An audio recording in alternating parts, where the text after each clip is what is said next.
Hello दोस्तों, आशा करता हूँ आप सभी अच्छे होंगे। मैं लोकेश दहिया आप सभी का स्वागत करता हूँ दहिया सॉल्यूशन यूट्यूब चैनल पर। यूपी पुलिस 2024 के लिए जीके जीएस और 2024 की करंट अफेयर के साथ क्वेश्चन करेंगे। सेट नंबर 19 रहेगा, यानी 18 सेट हम पहले कर चुके हैं। अगर आपको ये सेट अच्छा लगता है तो एक लाइक कर देना। अगर आपको इम्पोर्टेंट क्वेश्चन लगे तो एक लाइक कर देना। अगर आपको चैनल उपयोगी लगे तो चैनल को सब्सक्राइब भी कर सकते हैं। तो बिना देरी से फर्स्ट क्वेश्चन से शुरू करेंगे। डेली रात 8 बजे क्लास होती है, सोमवार से शनिवार। तो आगे बढ़ते हैं फर्स्ट क्वेश्चन पर। फर्स्ट क्वेश्चन दे रखा है, पांचवी पंचवर्षीय योजना का प्रारूप किसने तैयार किया था। यानी जो पांचवी पंचवर्षीय योजना था उसका प्रारूप किसके द्वारा तैयार किया गया था। चार ऑप्शन दे रखे हैं। वैसे पूछा जाए पांचवी पंचवर्षीय योजना का कार्यकाल आपसे पूछा जाए तो 1974 से लेकर और 78 तक रहा था। कितने साल की ये योजना रही थी, तो ये 4 साल की योजना थी। इसका उद्देश्य क्या था या कौन सा नारा दिया गया था पांचवी पंचवर्षीय योजना में, तो कौन सा नारा दिया गया था, तो गरीबी उन्मूलन यानी गरीबी हटाओ का नारा दिया गया था। गरीबी उन्मूलन का नारा दिया गया था। और आपसे पूछा जाए उस समय जो प्रधानमंत्री थे तो वो कौन थे पांचवी पंचवर्षीय योजना के कार्यकाल के दौरान, तो कौन थे, तो इंदिरा गांधी जी थी। इंदिरा गांधी थी उस समय। और आपसे पूछा जाए यानी पांचवी पंचवर्षीय योजना का लक्ष्य क्या था और प्राप्ति कितनी हुई। अगर आपसे पूछा जाए 4 साल की ये योजना थी और लक्ष्य और प्राप्ति आपसे दोनों पूछ सकता है। तो लक्ष्य कितना था अगर आपसे पूछा जाए तो 4.4% का था और प्राप्ति कितनी हुई थी, 3.24% की प्राप्ति हुई थी।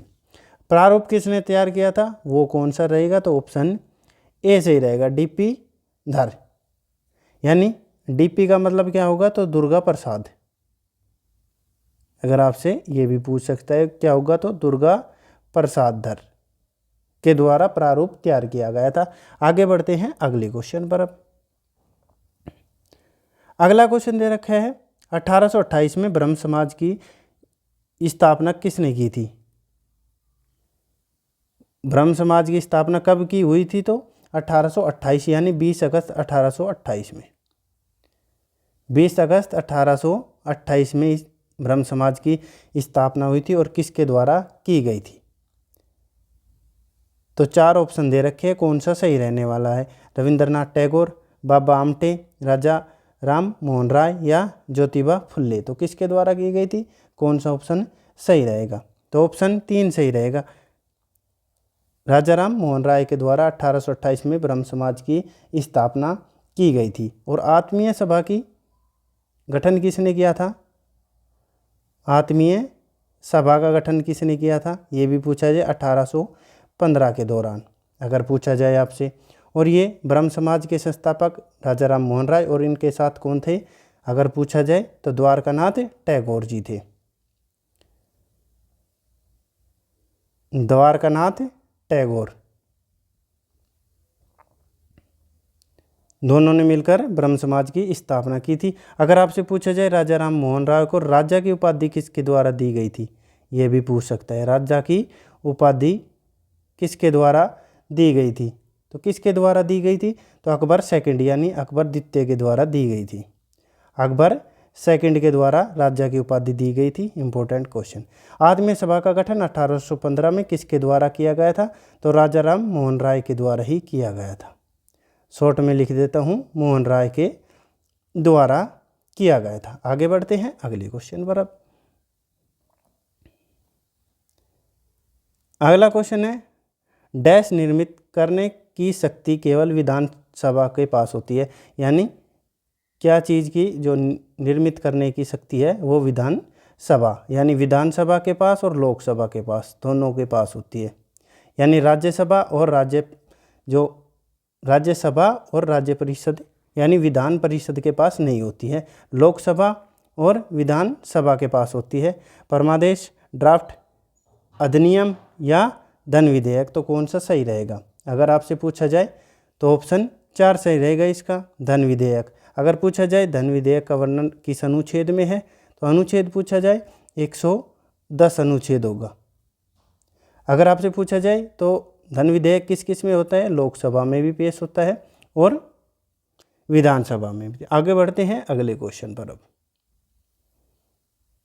अगला क्वेश्चन दे रखा है, राष्ट्रीय युवा दिवस निम्न में से किस व्यक्ति की जन्मतिथि पर मनाया जाता है, यानी किस व्यक्ति की जन्मतिथि के दौरान राष्ट्रीय युवा दिवस मनाया जाता है, या राष्ट्रीय युवा दिवस कब मनाया जाता है ये पूछा जाए आपसे। राष्ट्रीय युवा दिवस कब मनाया जाता है, तो 12 जनवरी को हर साल मनाया जाता है। किस व्यक्ति के जन्मदिन पर, तो नेताजी सुभाष चंद्र बोस, विक्रम साराभाई, APJ अब्दुल कलाम आज़ाद या स्वामी विवेकानंद। तो कौन सा ऑप्शन सही रहेगा। अगर राष्ट्रीय युवा दिवस की शुरुआत कब हुई थी, तो 1984 में शुरुआत हो गई थी। और पहला कब मनाया गया, अगर पहला पूछा जाए आपसे, पहली बार या पहला कब मनाया गया था, तो 12 जनवरी 1985 को पहला दिवस मनाया गया था, राष्ट्रीय युवा दिवस। तो ऑप्शन 4 सही रहेगा, स्वामी विवेकानंद की जन्मतिथि के दौरान मनाया जाता है। अगर पूछा जाए, ये तो राष्ट्रीय युवा दिवस हो गया, अंतर्राष्ट्रीय युवा दिवस पूछा जाए आपसे, युवा दिवस, अंतर्राष्ट्रीय युवा दिवस कब मनाया जाता है, तो ये 12 अगस्त को मनाया जाता है, हर साल 12 अगस्त। और पहली बार कब मनाया गया था, अगर आपसे पूछा जाए पहला कब मनाया गया था, तो सन 2000 में मनाया गया था। आशा करता हूँ आपको समझ आया होगा। आगे बढ़ते हैं अगले क्वेश्चन पर। अब अगला क्वेश्चन दे रखा है, पहली अंतर्राज्यीय परिषद का गठन कब हुआ था, तो कब हुआ था, 1993, 1990, 1991 या 1997। अगर अंतर्राज्यीय परिषद पूछा जाए किस अनुच्छेद में वर्णन है, तो किसके द्वारा जो ये है गठन करने का अधिकार होता है, तो अनुच्छेद 263 में वर्णन है। और राष्ट्रपति का अधिकार होता है ये गठन करने का, किसका, राष्ट्रपति का। तो अनुच्छेद हो गया 263। और कब गठन किया गया था पहली बार, तो आपसे कौन सा ऑप्शन सही रहेगा, ऑप्शन 2 सही रहेगा, 1990 में किया गया था। आगे बढ़ते हैं अगले क्वेश्चन पर। अब अगला क्वेश्चन दे रखा है, निम्नलिखित में से किस राज्य में लेपाक्षी मंदिर स्थित है। कौन सा लेपाक्षी मंदिर, केरल, कर्नाटक, आंध्र प्रदेश या तमिलनाडु। इस मंदिर की यानी अनोखी चीज़ क्या रहने वाली है, तो इस पर अनोखे खंभे हैं, जिन्हें अनोखे खंभे हैं, यहाँ पे अनोखे खंभे लगे हुए हैं। तो उन्हें क्या कहा जाता है, आकाश स्तंभ कहा जाता है, आकाश स्तंभ कहा जाता है। क्यों कहा जाता है, क्योंकि जो है ये आधा इंच ऊपर है जमीन से स्तंभ, कितना, आधा इंच, जमीन को स्पर्श नहीं करते, ये ऊपर उठा हुआ है जमीन से, इसलिए इसे आकाश स्तंभ के नाम से भी जाना जाता है। और किस राज्य में है, तो ऑप्शन 3 सही रहेगा, आंध्र प्रदेश राज्य में स्थित है। और कौन के मंदिर पूछे जा सकते हैं आपसे, तो श्रीशैलम मंदिर भी आंध्र प्रदेश में है। कौन सा, श्रीशैलम मंदिर किस राज्य में है, तो ये भी आंध्र प्रदेश में है। तिरुपति वेंकटेश्वर मंदिर कहाँ पे है, तो ये भी आंध्र प्रदेश में है। कौन सा, तिरुपति का वेंकटेश्वर मंदिर। अगर आपसे पूछा जाए रामप्पा मंदिर किस राज्य में स्थित है, रामप्पा मंदिर पूछा जाए आपसे, इम्पोर्टेंट क्वेश्चन रहेगा ये, रामप्पा मंदिर किस राज्य में स्थित है, तो ये तेलंगाना आंसर होगा इसका, क्या होगा, तेलंगाना। आशा करता हूँ आपको समझ आया होगा। आगे बढ़ते हैं अगले क्वेश्चन पर। अब अगला क्वेश्चन दे रखा है, वर्तमान में भारतीय संविधान में कितनी भाषाएं स्वीकृत है, यानी वर्तमान में कितनी भाषाएं हैं, 21, 24 या 26 या 22। तो 8वीं अनुसूची में वर्णन है कितनी भाषाओं का है, अगर पूछा जाए 8वीं अनुसूची में कितनी भाषाओं का वर्णन है, तो ऑप्शन 4 सही रहेगा, यानी 22 भाषाओं का वर्णन है। अगर पूछा जाए संविधान में जब संविधान बना था तो कितनी भाषाएं थी, अगर ये पूछा जाए आपसे प्रारंभ में कितनी भाषाएं थी, प्रारंभ संविधान में कितनी भाषाएं थी, तो 14 भाषाएं अपनाई गई थी। कितनी, 14 भाषाएं। उसके बाद संविधान संशोधन करके जोड़ी गई थी। तो कब जोड़ी गई थी, तो पहले जोड़ी गई थी 21वें संविधान संशोधन 1967 में। कौन सी भाषाएं जोड़ी गई थी, तो सिंधी जोड़ी गई थी। कौन सी? सिंधी। तो कितनी होगी? 15 होगी। उसके बाद 71वें संविधान संशोधन 1992 के तहत कितनी जोड़ी गई थी? 3 भाषाएं। कौन कौन सी? कोंकणी, मणिपुरी और तीसरी नेपाली भाषा जोड़ी गई थी। तो कितनी होगी टोटल? 18 भाषाएं होगी। उसके बाद 4 भाषाएं जोड़ी गई थी। कौन सी संविधान संशोधन? 92वां संविधान संशोधन 2003 के तहत। कौन कौन सी? बोडो, डोगरी, मैथिली और संथाली।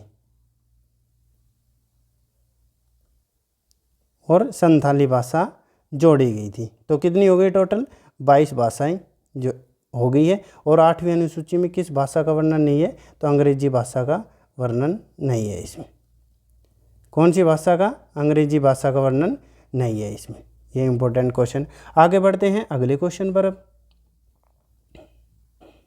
अगला क्वेश्चन दे रखा है, हाल ही में चुनाव आयोग ने किसके साथ मिलकर मेरा पहला वोट देश के लिए अभियान शुरू किया गया? कौन सा? मेरा पहला वोट देश के लिए अभियान शुरू किया गया है। कब से कब तक चला है? तो ये 28 फरवरी से लेकर और 6 मार्च तक चला है। और क्या उद्देश्य था इसका?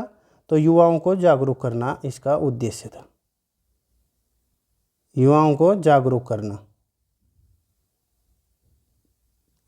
तो किस मंत्रालय के साथ मिलकर? शिक्षा मंत्रालय, गृह मंत्रालय, विदेश मंत्रालय या स्वास्थ्य विभाग के साथ मिलकर इन्होंने ये अभियान शुरू किया था। तो कौन सा ऑप्शन सही रहेगा? तो ऑप्शन 1 सही रहेगा, शिक्षा मंत्रालय के साथ मिलकर। आगे बढ़ते हैं अगले क्वेश्चन पर। अब अगला क्वेश्चन दे रखा है, हाल ही में बायो एशिया का 21वां संस्करण कहाँ शुरू हुआ है? कौन सा? बायो एशिया का 21वां संस्करण।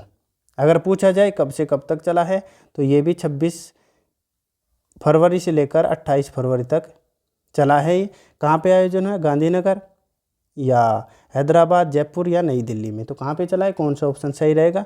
तो ऑप्शन 2 सही रहेगा, हैदराबाद यानी तेलंगाना में चला है।